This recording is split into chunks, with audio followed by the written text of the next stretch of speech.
সে আগ থেকেই নেশা করতো, হিরিন খাইতো, বাবা খাইতো। বিয়ের আগে থেকেই? হ্যাঁ, আমরা তা জানতাম না। এখন নেশা পানি খাইছে ভিতরে, রোগ বিধি হয়ে গেছে। এখন তো চিকিৎসা করা হয়েছে, এখন আল্লাহর মাল আল্লাহ নিয়ে গেছে, কিছু করার। সুপ্রিয় দর্শকবৃন্দ, আসসালামু আলাইকুম। কেমন আছেন আপনারা? আশা করি আল্লাহর রহমতে ভালো আছেন। যদি চ্যানেলটি ভালো লাগে অবশ্যই চ্যানেলটি সাবস্ক্রাইব করুন। আমার সাথে থাকবেন প্রতিদিনের মতো। আজকে এক আপু আমার চ্যানেল হাজির করেছি। মিডিয়া কি কারণে আসলে সেটা আপনাদেরকে শোনাবো। চোখ জুড়ে টানা টানা হরিণের মতো যে কোনো পুরুষই তার প্রেমে ক্রাশ খাবে। আসসালামু আলাইকুম আপু। ওয়ালাইকুম সালাম।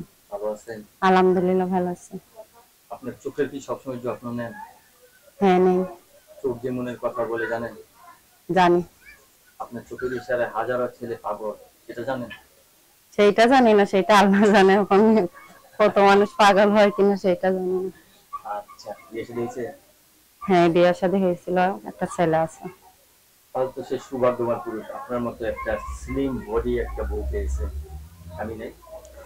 আমি কিভাবে থাকবো? স্বামী হিরোইন নেশা পানি করে, সে করতে করতে অসুখ বিসুখ হয়ে মারা গেছে। আমি মারা গেছে? হ্যাঁ। এই আপনার মতো এত স্মার্ট একটা সুন্দরী মেয়ে থাকতে সে অন্য নেশা করছে? সে আগ থেকেই নেশা করতো, হিরিন খাইতো, বাবা খাইতো।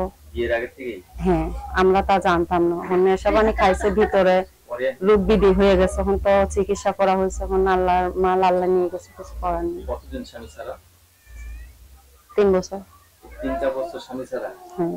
3 বছর বসে সিদ্ধান্ত নিয়েছেন বিয়ে বসবেন কি বসবেন না, বসবেন কি বসবেন? হ্যাঁ। এখন আশা করছেন যে বিয়ে বসবেন? হ্যাঁ, এখন একটা ছেলে নিয়ে ঢাকা শহরে থাকে, অনেক কষ্ট, দিনকাল যায়। কাজ করি, সেলাইয়ের কাজ করি মানুষের এখানে। তো যেই রকম আমি, যে আমার স্বামী মারা গেছে, অনেক মানুষই তো আছে তার স্ত্রী মারা গেছে, তালাক দিতেছে, সেই রকম মানুষ হলে আমি তারে বিয়ে করবো। সবাই তো ইয়ং জেনারেশন ছেলে চায়। আপনি বউ মারা গেছে, এই সমস্ত পুরুষের প্রতি বেশি আক্রোশ ক্রাশ খেলেন কারণ? কারণ এইটাই যে আমি যেরকম সেই রকমই বিয়ে করবো। তাই? হ্যাঁ। বয়স্ক লোকের বউ আদর করে বেশি, না? হ্যাঁ, এটা আপনি জানেন? জানি। এদের আরেকটা খারাপ স্বভাব আছে, তারা বউ রেখে কোনো জায়গায় যেতে চায় না। এটা সহ্য করা পারবেন? কি বললেন? মানে বউ রেখে তারা কোনো জায়গায় যেতে চায় না বয়স্ক লোকেরা, মানে বউর আচল আচলে ঘুরে, তখন তার বিরক্ত করতে পারবেন না? না না, কিসের জন্য? স্বামী পাশে থাকলে আরো খুশি হওয়ার কথা।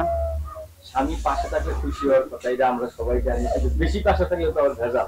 না না, কোনো ভেজাল না। আমি চাই আমার স্বামী আমার পাশে সবসময় থাকুক। কেন? আমি অনেক বছর থেকে স্বামী হারা, তারপর আমার একটা সংসারের দরকার, তাই না? হ্যাঁ। স্বামী আপনার লাগবে? হ্যাঁ। তো দর্শক, আমরা একটা নাম্বার দেবো, সেই নাম্বার যোগাযোগ করলে এই পাগল মেয়েটার স্বামী হতে পারবেন। স্বামী আমার লাগবে। দেখি আপনার ভাগ্যে কিরকম স্বামী জুটে। আল্লাহ যদি আমার ভাগ্যে একটা সুন্দর ভালো স্বামী থাকে, আমি আর কোনোদিন প্রতিবেদনের মাঝে আসবো না। আমি সেই উদ্দেশ্য করে আইছি। আপনার নাম্বার দিয়ে দেবো? দেবেন। আপনার সাথে যোগাযোগ করার নাম্বারটা হলো 01853453399। আবার বলতেছি 01853453399। আমি একটা কথা বলতে চাইছিলাম যে আমি পর্দায় অনেকেই থাকতে চেষ্টা করি, আমি কাজ করি, তারপরে আল্লাহর রহমতে পর্দায় থাকি, নামাজ পড়ি 5 ওয়াক্ত। কেউ কোনো ভাই যদি আমার ফোন দিয়ে কথাবার্তা বলে, যেন আজে বাজে কথা না বলে। আর আমি চাই এমন একটা মানুষ যে আমার পর্দায় রেখা 5 ওয়াক্ত নামাজ পড়ে ঘরে রাখতে পারে। আপনার